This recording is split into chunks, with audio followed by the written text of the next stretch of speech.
All right, acids and bases are a big part of the AP exam, so you want to make sure you get your super notes copied down properly, especially fill in the squares. When I talk about stuff, make sure you fill in the key things that I say. Bronsted-Lowry definition of an acid base, we say acids lose H's, so they're basically H plus donors, so they lose an H. Bases are H plus acceptors, so they gain an H plus. One key thing you have to be able to do on the exam is you have to be able to identify a Bronsted-Lowry acid or base. So like we look at this species right here. This has one H here. When you look at it on the other side, it goes from 1 to 2 H's, which means this is going to be a Bronsted-Lowry base. It's going to gain an H. So that's a base. That makes this its conjugate acid. Then on this side, I go from 2 to 1, which means this makes this a Bronsted-Lowry acid. This would be a conjugate base. So that's key, being able to identify conjugate acids and bases in the reference to a equation. Next thing, conjugate acid-base pairs plays a good role as far as buffers, spotting when you're making buffer solutions, and just in general, sometimes they just ask you for conjugate acids or bases. Conjugate acid, you add an H. So if I had NH3, which is a weak base, and I want to know what its conjugate acid would be, anytime you need a conjugate acid, just add an H. So NH4 plus would be its conjugate acid. If I want a conjugate base, I just remove an H plus. So if I take HF right there, I take an H off there, I get F minus. The key thing you want to remember is the difference is a single H. That's the key difference. When it says conjugate acid-base pairs, you're looking for the difference of a single H, and that's an easy way to identify it in multiple choice. It's also an easy way because this also represents buffer solutions. So when you're trying to identify a buffer solution in the AP exam, you're looking for a conjugate acid-base pair is really what you're looking for. All right, strong acids. We say the definition of a strong acid completely disassociates, means it breaks apart completely. So we say it doesn't really have a K or B constant because it's so large, so we don't even bother with it. We know they're very good electrolytes, so here's an example of HCl. If you go to show, and they're going to do this on the AP exam, they're really focused on diagrams this year. If you're going to show something diagrammatically like a acid, strong acid, is going to be broken apart 100%. So if you notice here where it starts, the orange and the blue dots represent HCl. If I drop it in water, notice all the orange and the blue are separated. The blue attached to the H, making H3O plus, and this represents Cl minus. The reason I know that's a strong acid is because they're completely broken apart. So one key thing you want to write down is on a diagram, a strong acid would be completely apart, so would a strong base. And since this is the acid we're talking about, it would have a lower pH than a weak acid, if you think about it, because the more H plus you get, these are H3O plus, the more H3O plus you have, automatically the lower the pH is going to be. Then you look over here. This is supposed to represent NaOH. The green represents Na, the blue and light blue molecule or piece would represent the hydroxide. Again, you see it, they're completely apart. That's how I know it's a strong base. And notice, since it is a strong base, the more OH I make, the higher the pH is going to be in this case, because the more OH, the greater my pH is going to go up. And it's important with the stress this year on the diagrams, you'll be able to kind of spot that. So strong's completely broken apart. Then we get to the idea of a weak acid or a weak base. We know the ionization is very small, probably 5% or less is really what we're looking at. So they only produce small amounts of H plus or OH minus. So here is a diagram of a strong acid completely broken apart, kind of like on the last page. Here's an OK diagram. This is the best one I could find of a weak acid. Notice a lot of them are still together. A lot of the molecules are still together, the acid molecules, and there's only a few broken apart. So that's how we know it's a weak acid. So when we know basically the pH of a weak acid, if you think about it, is probably going to be somewhere between 2 and 6 roughly. The pH of a weak base, if you compared it, would be like 8, somewhere about 8 to 11, right in that range. So we know that because it only partially disassociates. The other thing you want to keep in mind and you want to write in the box is the difference in calculating pH. When we go to calculate a weak acid or a weak base, since it doesn't ionize completely, we don't know the molarity, so we have to use an equilibrium expression like x squared over molarity Ka for an acid or Kb for a base. The reason we have to do this is because it doesn't break apart completely. Whereas if we have the molarity of a strong acid or a strong base, we know what it is and we can just go to pH land. Common weak acids, this probably isn't in your notes. I think I forgot to put it in there, but pay attention to a couple things. The way we determine the strength of a weak acid or a weak base is by the Ka value. The larger the Ka value, the stronger the acid. So if I was comparing these two, 6.8 times 10 to the negative fourth is larger than 1.8 times 10 to the negative fifth. So this would be considered stronger. So if I'm comparing weak acids or weak bases, remember I compare the Ka values. You can actually rank the strength based on that. Talking about acid strength, there are a couple things. Binary acids are basically two elements and they lack hydrogen, another element, and it lacks oxygen. There's two ways to compare binary acid strength. The most common is basically descending down a period. You're in the same, or you're descending down a group. You're in the same group of the periodic table. What happens is bond strength. The easier the H breaks off, the stronger the acid. So what happens is as you go this way, what happens is the size of the ions get larger. Like when you compare HI, because I is a larger ion, there's greater distance, means it's less Coulombic attraction. The H breaks off, so HI is a stronger acid than HBr, and then HBr is a stronger acid than HCl. So if you're going down the group in the periodic table, basically bond strength, as bond strength decreases, acidity increases. If you're comparing them across periods, the more electronegative in the central element is in the acid, automatically the stronger the acid will be. It's very rare they ask you to compare that. They're more likely to compare in a group. The other thing that comes up is oxyacids. Two things that you want to focus on with oxyacids: electronegativity of whatever the central atom is in the polyatomic ion, or the number of oxygens. The more oxygens makes a weaker bond. The weaker the bond, the easier it is to snap off the H, the more it disassociates. If you notice between these all have one oxygen. So there's no difference between the oxygens. We're talking about criteria number one.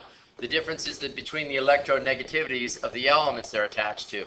Chlorine is more electronegative than bromine and iodine, therefore it pulls the electrons in the bond over farther, which means it's easier to snap the H there than the electrons here, which are more evenly shared, not completely evenly shared, but closer to be evenly shared. So if I was comparing these three oxyacids, this is the strongest because electronegativity. If I'm comparing them with the same central atom in the polyatomic ion, so HOCl, so if I'm comparing HOCl with HClO4, we already know that's a strong acid. The reason why that's a strong acid is because the number of oxygens, as you add oxygens, what happens is they pull those electrons in that bond even farther over, making it easier to snap the H off. Anything that makes it easier for the H to come off automatically makes the acid stronger. Amphoteric. What is amphoteric? Amphoteric means the substance can either behave as an acid or a base. Water is an example of something that's amphoteric. So if you look right here, water in this case is taking an H. Water in this case is giving an H. Normally though, the substances that are amphoteric, key thing you want to notice, have to have a negative charge and they also have to have an H. We talked about this in class. We did a couple multiple choice questions. So it has to have a negative charge and it has to have an H in order to give one or take one. To take one, it needs a negative charge. To give one, it actually has to have an H. That's the key thing for amphoteric. pH calculations. These are directly from your booklet on the AP exam. This is an example of pH land, knowing what? That H plus times OH minus is equal to 1.0 times 10 to the negative 14. So if they give you H plus or OH minus, you should be able to find the other one. The other thing is pH equals POH. pH plus POH equals 14. So if you're given one, you can find the other. And then you should know to find pH, it's the negative log of H plus. To find POH, it's the negative log of OH. Those are simple things you're expected to do. When you go to solve for the pH of a weak acid, since they don't break apart, you have to use an equilibrium expression to solve for pH. I would prefer on the exam you use an ICE table as well, but if you look right here, here's an example of a problem that basically it says hydrofluoric acid disassociates. Write the equilibrium expression. Remember, we don't include water, so it would be Ka is equal to the concentration of H3O plus times the concentration of F minus over HF, concentration right there. Then all I have to do is the first step in an acid-base problem is they're always going to have you do a little algebra. Notice they're providing me 0.40 molar, which is here. They're also telling me the Ka is 7.2 times 10 to the negative fourth. So really all I'm doing is solving for x squared, because it's always going to be x squared over molarity is equal to Ka. So you kind of have to realize, since they break apart in a 1-to-1 ratio, that's the same thing as x squared, that's the same thing as x squared. When it says Kb, it means you're talking about OH. When it says Ka, you're talking about H+. That's really what it comes down to. All right, buffers. Buffers, the definition is resisting changes in pH.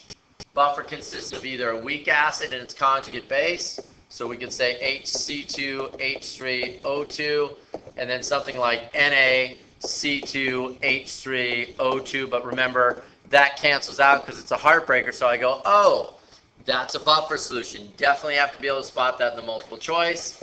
Weak base and its conjugate acid, favorite one is NH3, and then you can put it with NH4Cl. Cl is a heartbreaker, so there you go. You have a pair of a buffer. Key things, it says like here, which pair of chemicals would produce a buffer solution when mixed. So when I go to do this, the first step is I cancel the heartbreakers.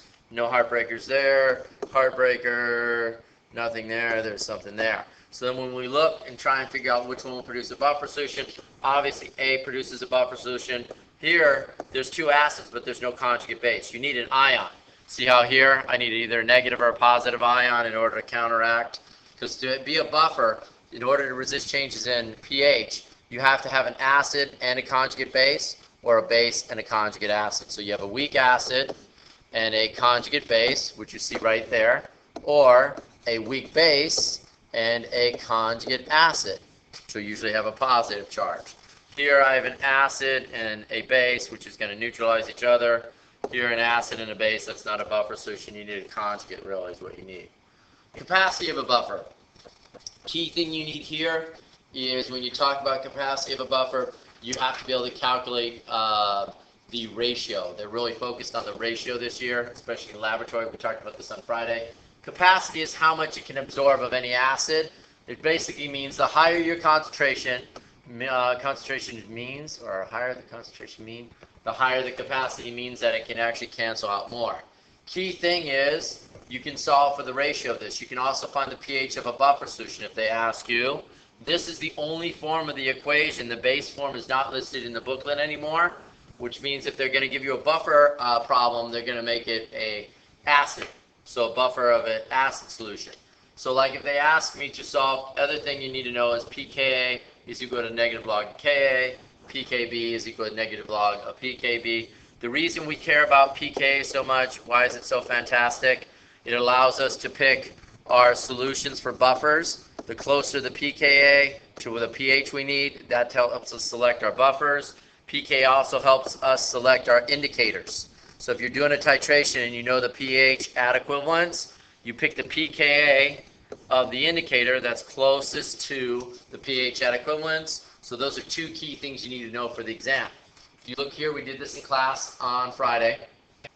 They will ask you to solve for the ratio, then you use the ratio, you can figure out what the molarity would be. Actually, that's what you're solving for, the molarity ratio when you do this. So Hasselhoff, if they gave you a pH, like they said, oh, the pH we need is 750, and the pK of the acid, I think the one we did in class was 7.46, plus the log of x. So when you set it up, you basically subtract this out, you're going to get 0.04 is equal to the log of x, and then you basically go 10 to the 0.04 equals x. That's the ratio of the base over the acid. That's A minus over HA. That's the ratio. From there, you can tell them that would be the ratio of one molarity to the other. So whatever this is, it's expressed in terms of this to this. So if this came out to be 1.2, you would say my molarity on top would be 1.2. The molarity on the bottom will be 1 molar. That's how you would create a buffer solution. So that goes back to a lab that you're supposed to be able to do. So if they ask you about a buffer solution calculation, it's going to be Hasselhoff. You're going to bust this out. This is in your booklet. Use it, love it, learn it. Last but not least, titrations. There's another video on titration, so I'm not going to make an extra one. You're going to review the one you saw when we were in the chapter. A neutralization is when you're taking an acid with a base and canceling it out. Also called volumetric analysis. The salt, and basically what happens is you have to include, this is the equilibrium equation right here, or this is the neutralization equation. You take the number of H's on one side, be aware of the number of H's on OH's on the other side, and then the molarity of the acid, volume of the acid. Ultimately, when you do a neutralization, the moles of the acid have to equal the moles of the base, always. So what happens, that's the idea of equivalence. When we talk about equivalence, they cancel each other out. Keep in mind that a half titration, I talked about this in class, neutralizing half a weak acid or a weak base forms a buffer. That was on that one question, Roman numeral 2. I think it was question 26. It was Roman numeral, let me look. Question 27. The reason why question 27 on the one we did in class, number 27, was a buffer is because it's half neutralized. Anyway, whenever you have to find out usually the volume of the base or the molarity of the unknown acid, you use the setup, plug in the numbers, very similar to what we did in the chapter when we were solving for it. It's pretty much the same thing on the AP exam as it is in the chapter. Acids and bases are keys. Make sure you got all the notes down. Make sure that you learn the material because they're a big part of the exam, so that when I give you review quiz 4, which is focused on acid, base, and equilibrium, you really have to definitely know your stuff. All right? Have a good day.